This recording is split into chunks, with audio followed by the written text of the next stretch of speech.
I'm surprised, and I think you have to be surprised. And I was a believer in Lamar Jackson. I was someone that thought some of the pre-draft noise around him was unfair, and that as you saw that he might fall out of the first round entirely, I found myself saying, what are teams doing? This is a guy who, with the right coaching, with the right development, by his third year in the league, can be a legitimate starting quarterback. That's what I thought. Well, by his second year in the league, he's going to be the league MVP. So, yeah, I'm surprised. And almost all year long at the quarter pole, at the halfway mark, 10 days ago, I said Russell Wilson's your league MVP. Lamar has been gaining ground.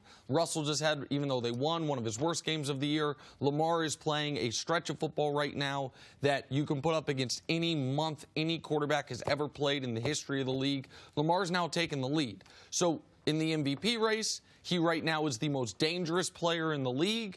From what he showed you he can do with his arms last night, what he's shown you he can do with his legs all year. And so, yes, I'm surprised, and I believed in him. The folks out there that were saying that he was either a flash in the pan or wouldn't work in the NFL, they're not surprised by this. They're just dead wrong on him. But I feel like I was one of Lamar's biggest proponents coming out of Louisville, and I did not see anything close to this coming, certainly not this early. You were a believer. Did you ever think MVP? No. Like in his whole career? No. You said it right. You can't help but be surprised. After what I saw last year in the playoffs against the Chargers, okay, when he had 2 completions, 17 yards passing in the first half, and they were the only team to see him twice. I didn't think, I was questioning whether or not he'd be a long-term starter in this league because that's how bad it was. I know he came back in the second half, fourth quarter with 2 touchdowns, but they were playing prevent. It was over. So I thought teams had figured him out. If you see him twice, you're going to figure him out. And the passing.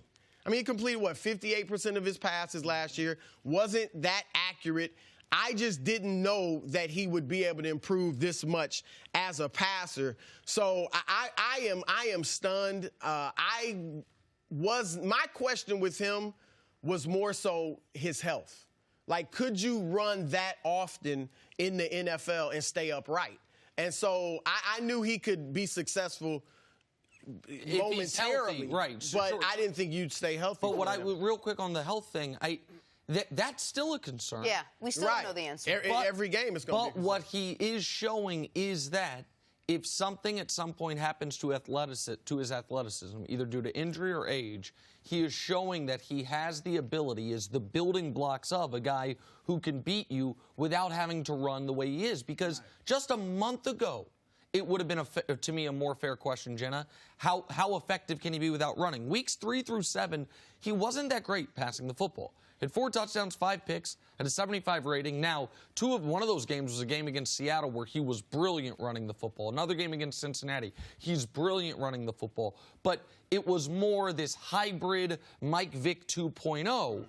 But since then, the last 4 weeks, he has 13 touchdowns passing, 0 interceptions. He has a 142 quarterback rating. Perfect is 158.3. And in addition to that, he's rushed for 300 yards. What he's done over the last month, basically from the middle of October to now, is put it all together for a team that also, team-wise, they added Marcus Peters. He's playing like the Kansas City version of Marcus Peters. The rest of their secondary got healthier. They're playing more like Baltimore Ravens defense, which is why right now, this moment, they look like the best team in the league. So I was going to say the same thing.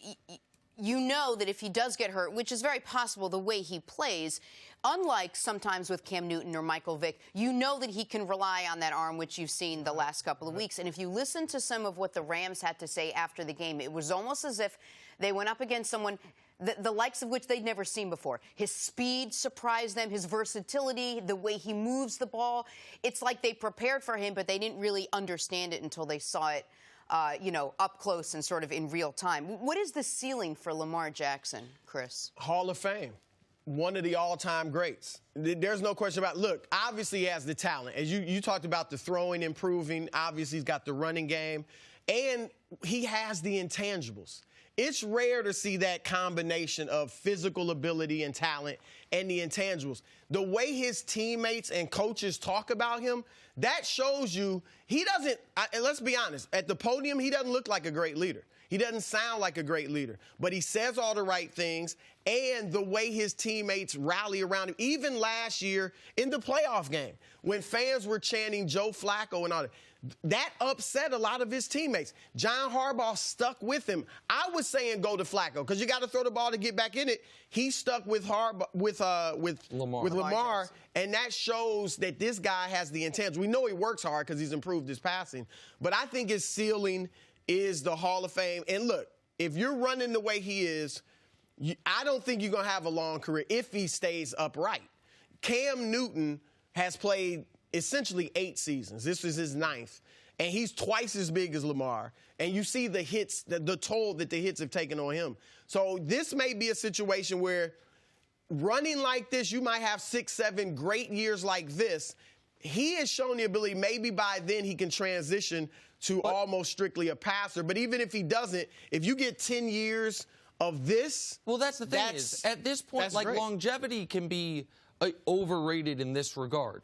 Peyton Manning was obscenely healthy his entire career in Indy until he had the neck surgery.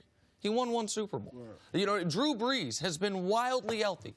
He's won 1 Super Bowl. Aaron Rodgers hasn't been as healthy. He's won. What if they win the Super Bowl this year? Right. Then who cares about what it looks like in 2026 if they win a Super Bowl or even get to one this season?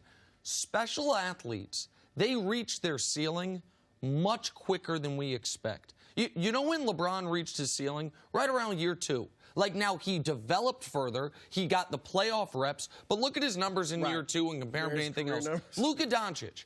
He will never be better than he is right now. It's almost impossible. Now, the question is, how long can you maintain it, do it in the big moments? Lamar's ceiling is what we're watching. He'll never be better than this. You can't be better than this. He can improve his passing. Well, I mean, over the last month, he's 13 touchdowns, 75% passing, and 9 yards per attempt. Like, maybe he can make it look better, but he can't be more effective than he is right now. And in fact, what I think, Patrick Mahomes, to keep it in football, he'll never be better than he was in year 2. The question is, can you maintain it? When the league starts to get more information on you, when your athleticism wanes, when you have a bad injury luck for your teammates around you, can you maintain it? So I think we're watching the ceiling. And Hall of Fame or not, a lot of that does have to do with longevity. A lot of that does have to do with injury luck, these types of things.